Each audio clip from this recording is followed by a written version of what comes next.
So I want to show you a piece of garbage lawnmower. This is one of the worst lawnmowers ever produced. John Deere makes a variation of this as well. It's actually the Craftsman T2200. You know, they give them all these fancy labels and all it is garbage. So I'm just trying to show you what it looks like. It's got a Craftsman 19.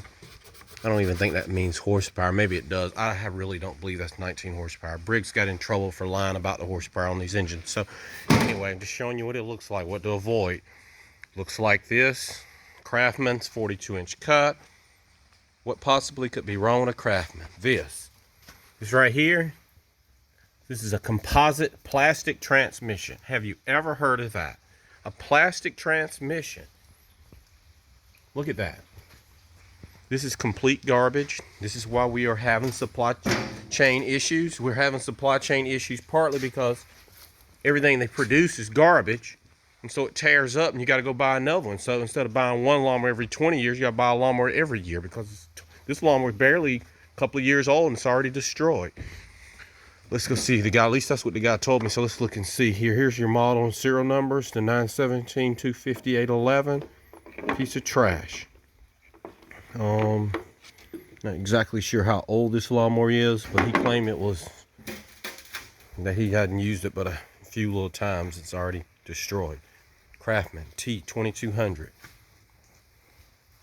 Manual PTO. Never buy a lawnmower with a manual PTO, by the way. If you did only one thing right, don't buy a lawnmower with a manual PTO. Always get it where they have either a yellow or red or black pull-up knob for an electric PTO. That's always 100% of the times, always without exceptions, better. A composite transmission is a horrible no-no. John Deere makes one like this too. I think it's the John Deere D105, but don't quote me on that. But it's I think it's one of the D series on the John Deere. Composite basically means this is plastic transmission. When you put it in gear, nothing. It just makes a lot of racket. It won't do anything when you go in gear with it. It has some variator pulleys in here. So they basically are pulleys that expand in and out with a belt between them, and the more they expand out, it changes the ratio of the belt.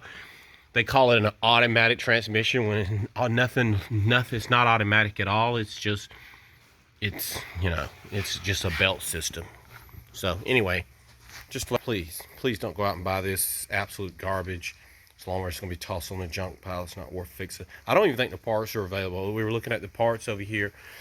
I can show you that. I don't know if it's worth going through all of that, but let's move over here.